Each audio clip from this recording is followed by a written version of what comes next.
All right, so for today, I'm gonna put in some transmission fluid in this thing. See how it goes. The big question for me is how much transmission fluid is left.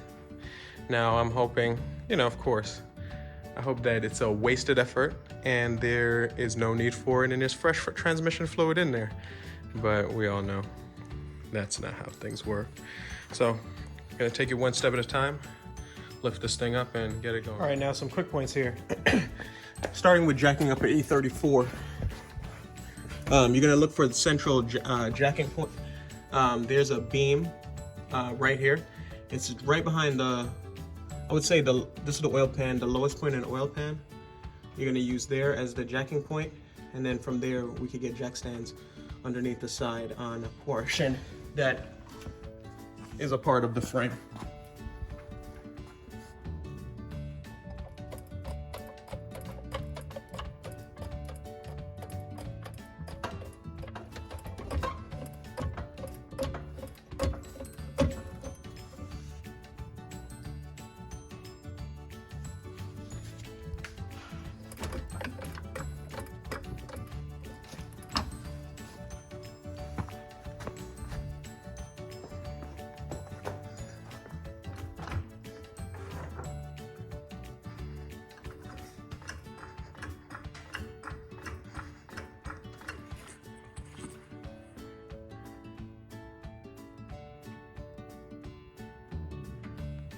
All right, get these things up. Now, in terms of the car's jacking points, one is here. You can see the rectangular piece here. Personally though, I like to use the frame itself. This is you notice this beam running along here is a part of the frame. So that's my preferred place. And in fact, that's what I'm gonna do now.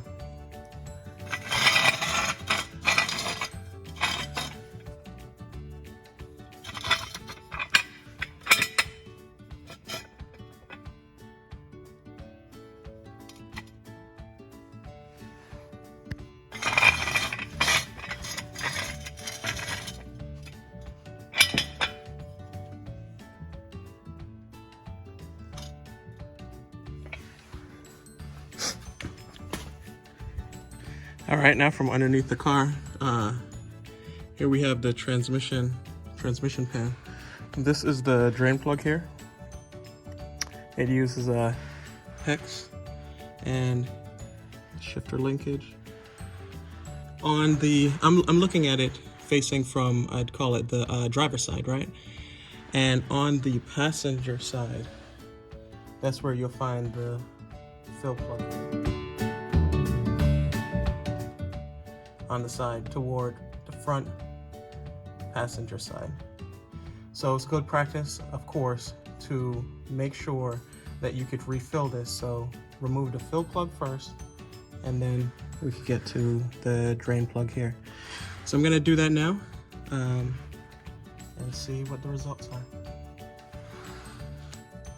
All right, and for today's lesson, and this is a perfect example of why you want to make sure you take the fill plug out first before the drain plug. Look here. There's no clearance to fit in here, right? Not with the suspension on, at least. So I need to get this hex in here.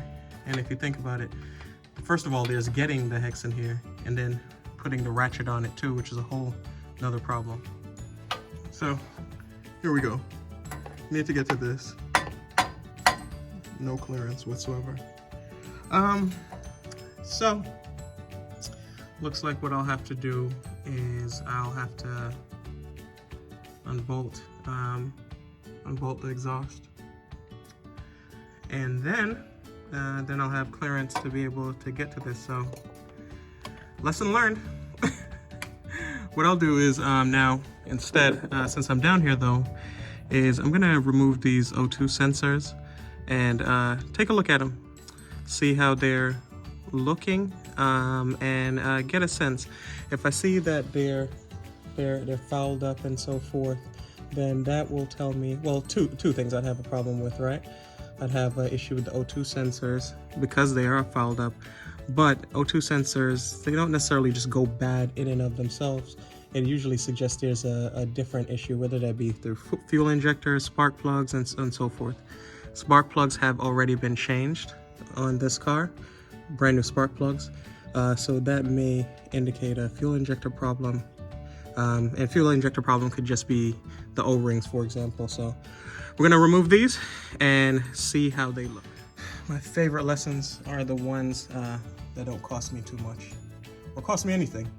My favorite ones. But anyway, moving on to these O2 sensors. Generally, in my experience, to remove them, it's a 22 that I'll need. The biggest I've got now is 16, so I'm gonna try it with a wrench. Just give it a turn, see how it goes, how it does, and if not, throw some WD-40 on here and go get the appropriate tool. Now, I was able to break both of these loose with just a wrench. One thing to keep in mind is if you drive the car a little bit, let it warm up. The heat helps when it comes to loosening things down. You know, some of you might have seen people use blow torches to heat a bolt up to help them get it off. Similar concept. You know, I mean, not so hot that you're gonna burn yourself, and of course you have to be careful. But anyway, once these are loose, as they are, you're gonna want to remove the connector, which is here. It's probably one of the easiest connectors I've ever had. If you look at the M4, the thing is a pain in the neck. But anyway, that's not the situation here. You follow the connector. It just goes behind the exhaust, and it's right there. Remove it. You want to make sure you do that so you could turn the wire as you're unthreading it or unscrewing it, so the wire doesn't get too twisted. All right, so here's the thing, right? It's two sides to any coin. Some mistakes don't cost you anything. This one, well, not a mistake.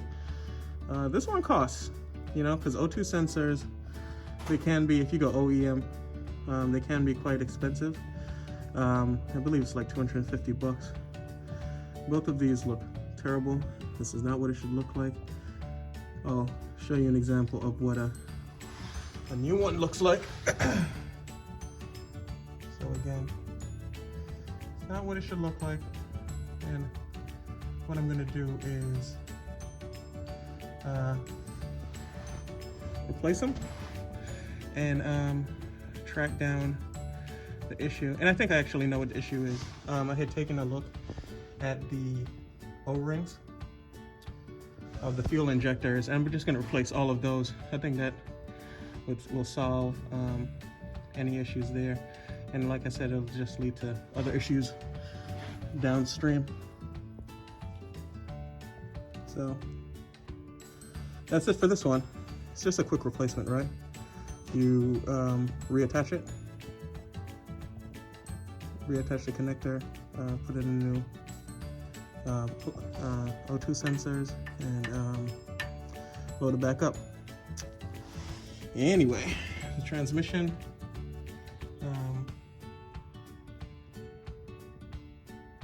oil replacement, that'll be a different day. Transmission fluid. Anyway, guys. All right, so two things I learned. When I said that the fill hole was the one on the side and the one on the bottom was the drain, it's actually the opposite. What's interesting is that the one at the bottom, it actually goes in quite a lot, and then you fill it from the bottom. I'll show a diagram here.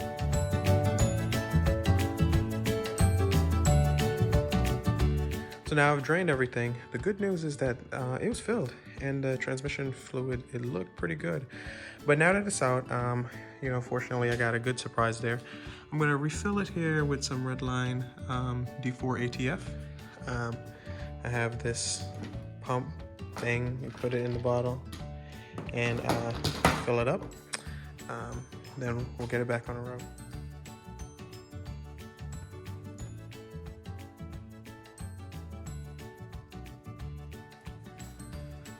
God, anyway, finally done.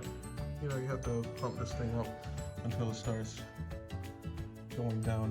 Hands down, I find doing transmission jobs just the most tedious and annoying jobs, just because it's so messy. But anyway, all good now. Got brand new red line fluid in there, and you know, hope all is well after this. Not that it was giving problems, but still. And you know, actually, let me clarify. Doing transmission work isn't that bad. You know, changing transmission fluid, all that stuff.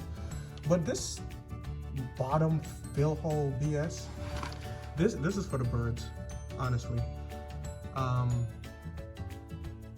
It's not even consistent, you know. Like the diff on this one, you fill from a higher plug, and you drain from the lower one. It's a design, but you know, at the same time, my understanding is this is supposed to be lifetime fluid. But then again, it begs the question: why is there a drain and fill hole? You know, you have the same transmission is used on Chevys and so forth. And what you have to do is lower the entire pan, fill it with oil, and then put it back up. You know, it makes sense, but in this instance, this ain't it. This is not it. But anyway, we got it done. Now we're gonna have it put it back in. This is a 17, and close everything back up. And torquing wise, the fill plug is 74 pound-feet.